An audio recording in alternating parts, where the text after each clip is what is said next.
ఇదే ప్రాంగణంలో పలు ఉపాలయాలున్నాయండి. ఇక్కడ శివాలయంలో ఒక ఆసక్తికరమైన అంశం ఉందండి. అదేంటి అంటే భక్తుల ప్రశ్నలకు శివుడు పూజారి ద్వారా సమాధానం ఇస్తాడు అని ప్రతీతి. భక్తులు తమ సమస్యను పూజారికి వివరిస్తారు. అప్పుడు పూజారి శివుడి విగ్రహంపై కొన్ని ఆకులు అమర్చి వీరి సమస్యల్ని శివుడికి తెలియచేస్తాడు. విగ్రహం కుడివైపు ఉన్న ఆకు రాలితే సమస్య పరిష్కారం త్వరగా అవుతుందని, ఎడంవైపు రాలితే ఆలస్యం అవుతుందని, మధ్యన ఉన్న ఆకు రాలితే పరిష్కారానికి ప్రత్యేక పూజలు నిర్వహించాలని సూచన. ఈ సూచనని పూజారి భక్తులకు తెలియచేసి ప్రత్యేక పూజలు నిర్వహిస్తారు. వందే శంభుముమాపతిం సురగురుం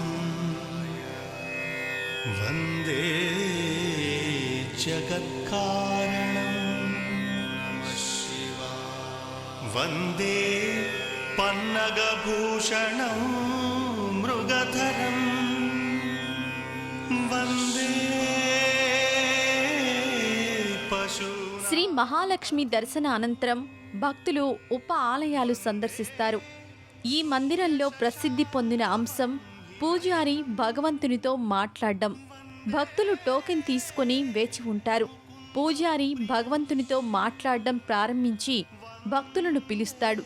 భక్తులు తమ సమస్యలను పూజారికి తెలిపి శివ మహాదేవుణ్ణి వేడుకుంటారు. పూజారి శివుడి విగ్రహం మీద ఆకులు అమర్చి నేరుగా మాట్లాడి భక్తుల సమస్యని శివుడికి తెలుపుతాడు. ఆకు రాలడం ద్వారా శివుడి జవాబుని అర్థం చేసుకుంటారు. ఆకు కుడివైపు రాలితే సమస్య త్వరగా పరిష్కారమవుతుంది, ఎడమ ప్రక్క రాలితే ఆలస్యమవుతుంది, క్రింద రాలితే పరిహారాలు జరపాలని సూచనగా భావిస్తారు. ఆ సూచనని పూజారి భక్తులకు తెలిపి పరిహారాలు చేయించి వారి సమస్య పరిష్కారానికి సహాయపడతాడు. గోవా, కర్ణాటక, మహారాష్ట్రల నుండి భక్తులు విచ్చేస్తుంటారు.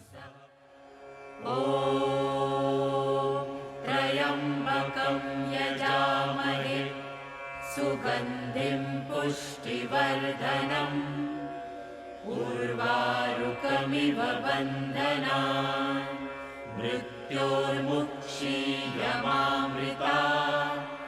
ఓం సః జూం హౌం ఓం హౌం జూం సః. ఓం త్రయంబకం యజామహే సుగంధిం పుష్టివర్ధనం ఉర్వారుకమివ బంధనాన్ మృత్యోర్ముక్షీయమామృతా.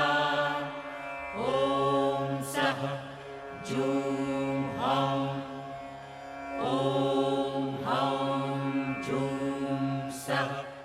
మహాలక్ష్మి అమ్మవారు భవభయహారిణి, అంటే సంసార బాధలు భయాలు తొలగించే తల్లి, పూజించేవారికి పోషణనిచ్చే జనని. శ్రీ మహాలక్ష్మి కటాక్షం పొందాలి అంటే ఆత్మశుద్ధి, ఇంటి శుద్ధి ఉండాలి. ఇంటి ఇల్లాలిని సంతోషంగా ఉంచాలి. అందుకే మన పెద్దలు కలకంటి కంట నీరొలికిన సిరులింట ఉండవు అన్నారు. ఇది రాధాకృష్ణ మందిరం. శివాలయం ప్రక్కన శ్రీ రాధాకృష్ణ మందిరం ఉంటుంది.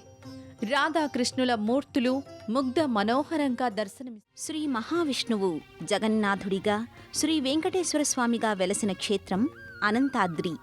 అనంతాద్రి, అనంతారం అనబడే ఈ క్షేత్రం భక్తులకు అనంతమైన ఫలితములను అనుగ్రహించే క్షేత్రం. వరంగల్ జిల్లా మహబూబాబాదుకు సుమారు 10 కిలోమీటర్ల దూరంలో ఉన్నది ఈ పుణ్యధామం. మహబూబాబాద్ వరకు రైలు, బస్సు మార్గంలో ప్రయాణం చేసి అక్కడి నుండి ప్రైవేటు వాహనాల ద్వారా క్షేత్రాన్ని చేరుకోవచ్చు. శ్రీనివాస గోవింద, శ్రీ వెంకటేశ గోవింద, భక్తవత్సల గోవింద, భాగ్యశీతల గోవింద, గోవింద హరి గోవింద, గోకుల నందన గోవింద. శ్రీనివాస గోవింద, శ్రీ వెంకటేశ గోవింద, శ్రీనివాస గోవింద, శ్రీ వెంకటేశ గోవింద.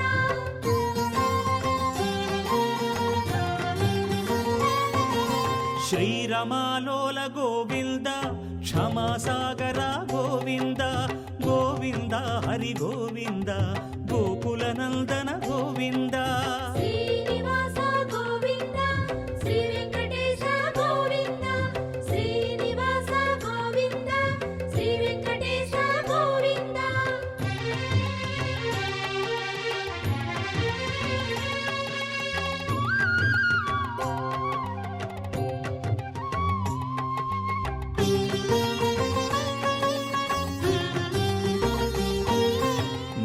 నిర్మల గోవింద కృపా కోమల గోవింద గోవింద హరి గోవింద గోకుల నందన గోవింద శ్రీనివాస గోవింద శ్రీ వెంకటేశ గోవింద శ్రీనివాస గోవింద శ్రీ వెంకటేశ గోవింద. చుట్టూ పంట పొలాలు, పర్వతాలు, సరస్సు, ప్రకృతి అందాల నడుమ అపురూపంగా నిర్మించబడింది ఈ ఆలయం. అనంతాద్రిగా పిలువబడే కొండపై ఆలయం సుందరంగా నిర్మితమైనది. ఆలయం బయట స్థల పురాణాన్ని వివరించే బొమ్మలతో ఆర్చ్ స్వాగతం పలుకుతుంది. 36 అడుగుల ఆంజనేయ స్వామి విగ్రహం, 30 అడుగుల గరుత్మంతుడి భారీ విగ్రహాలు చూడవచ్చు. సరస్సు ప్రక్కన నుండి ఆలయం చేరుకోవాలి. ఆలయం ప్రక్కన జలపాతం సందర్శకులను విశేషంగా ఆకర్షిస్తుంది.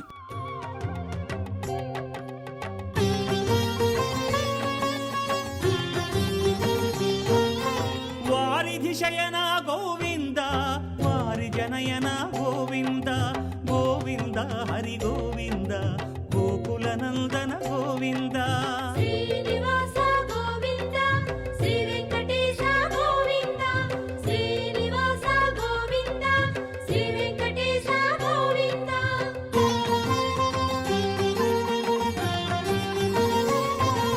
శ్రీ భూమీశ గోవింద పురాణ పురుష గోవింద గోవింద హరి గోవింద గోకుల నందన గోవింద శ్రీనివాస గోవింద శ్రీ వెంకటేశ గోవింద శ్రీనివాస గోవింద శ్రీ వెంకటేశ గోవింద.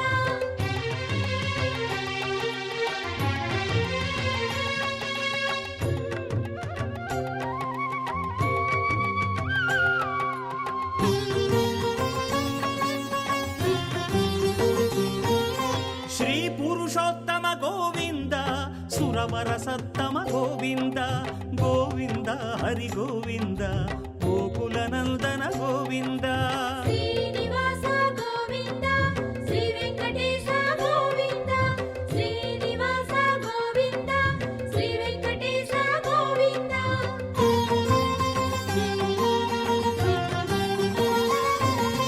వేద రక్షక గో 4 అంతస్తులలో ఆలయం నిర్మితమైనది. శ్వేతవర్ణంలో నిర్మితమైన ఆలయ సౌందర్యం భక్తుల మదిలో ప్రశాంతతను పెంపొందిస్తుంది. పూర్వం శ్రీ నూకల రామానుజులు గారు 13వ శతాబ్దంలో ఆలయాన్ని నిర్మింపచేయగా తదుపరి క్రమంగా ఆలయం చెట్లు చేమలతో జీర్ణమైనట్టుగా అర్చకుల వివరణ. నారాయణ నారాయణ జయ గోవింద హరే గోవింద హరే నారాయణ నారాయణ జయ గోపాల హరే గోపాల హరే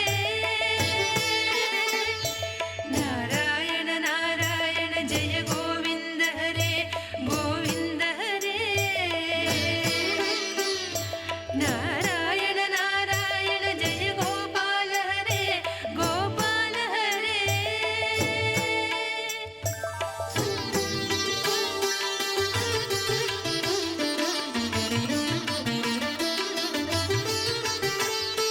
కరుణా పారవార వరుణా